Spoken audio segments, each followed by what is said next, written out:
Good morning, good evening, good afternoon, and welcome to Dreamy Dreamland with your Sensei Al Bob.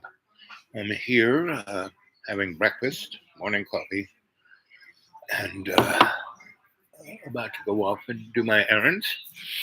I first want to thank everyone who has my loyal four who always send me something, which is great.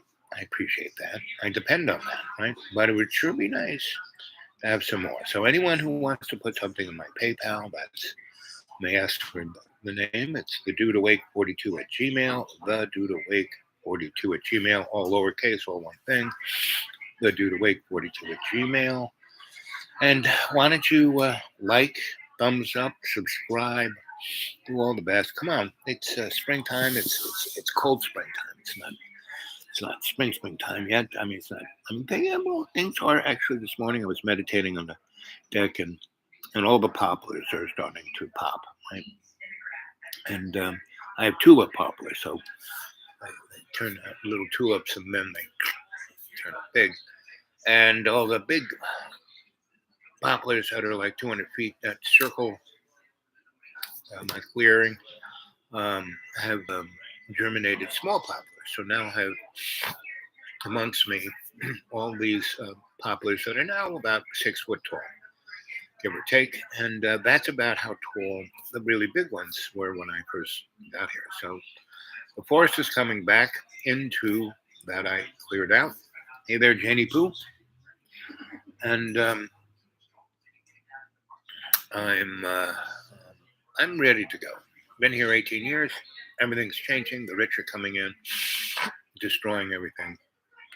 And where I live, the 200 square mile accordion between the Appalachian and the Blue Ridge Mountains is very sensitive, super sensitive. A canary in nature's coal mine. And the interesting thing about all of the environmental degradation, it affects the human race worse than the rest of the planet. Mother Earth will be fine. We may be gone. We may just be an asterisk in history. Because there were other, what most people don't realize, there have been other intelligent races here. Right? My novel, Ear Hair, is all about that. And anybody who wants to see some of it, get a hold of me at my email, the dudeawake42 at Gmail, the dudeawake42 at Gmail, and I'll send you off little chunks because, as a writer, I want to get feedback, right? I need readers, and, I'm out in the middle of the woods. So my eyes are really getting to be strange, so I have to wear this little device. It's just like a 20th century version of Ben Franklin's glasses, right? So there are all kinds of lenses that I can flip down and what. I mean, this is like to work on jewelry, and this is what it takes for me to read your message, Janie Pooh. And so, anyway, good morning, good evening, good afternoon, and welcome to Dreamy Dreamland with your Sensei Al Bob. You're great out here to tell you stories. And don't believe a word I say. I don't want. Uh, uh. So, taste of those pancakes. So, can't eat those too much. Well, yeah, once a week maybe, but not even that. That's my body's real shot, but I'm pretty disciplined, so I can keep my blood sugar down, keep my blood pressure down, but the moving in of the rich crazies really drives my blood pressure, and so that's why I need to go. Right, got to sell the place and hit the road, and that's why I need some of you to come get me and let's take this on the road. Let's go to college towns and do what changed the world was in the late 50s, early 60s. People went all over colleges and had teach-ins, and you had the freedom fighters who went down buses. They didn't just go to Virginia and get arrested. They went down to Mississippi and got murdered. And I'm not calling for that. I'm saying let's take the band on the road and have a good time. And all the colleges, they're all going for it. They take money, student activity fund, and they're desperate to find somebody that can entertain the kids and not upset them. And that's what we can do. We can enlighten them and give them stuff without having to worry about cancel culture or any of the above. And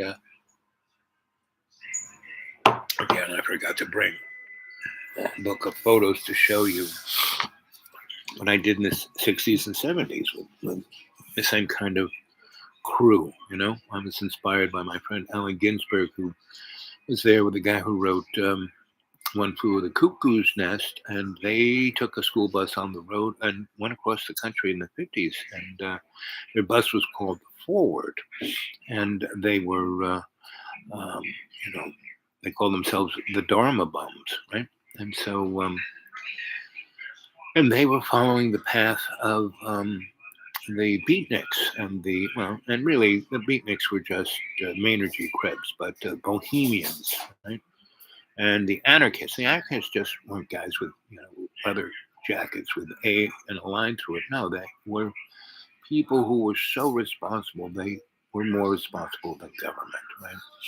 And as I grew up as a kid in the 50s and 60s in Harlem, and I would go down to Washington Square and play during the early part of the day. These guys who were all war heroes of World War II in Korea, they had a stipend, and so they would sit there and play chess with the college professors and just eat them alive and make $100.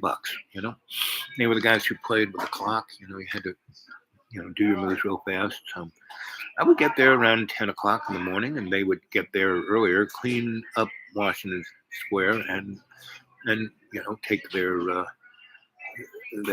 table and sit there and read a book. And I would show up. They would teach me things, and then we'd play chess. And then around 11:30, 12 o'clock, 1 p.m. is when college professors would come and try and beat these guys because I'm a college professor. And that's where I got that 411 on scholastics. So anyway, what can I say? But I love you all. And what time is it? Oh, it's almost that time to go. I will come back and visit. I'm going to go away for 5 minutes. I have to use the facilities, and then I'll come back, and hopefully more of you will be here. Or if I don't, I'll be back around 1 o'clock. Right? So how about, why don't we say 1 o'clock? Now that it's 11:40, an hour and 20 minutes, I'll come back. Maybe I won't because I may not have internet, but anyway, so I'll talk to you later. And if I do, if I don't make it by 1 o'clock, I'll make it by 3 o'clock. That's for sure. Okay.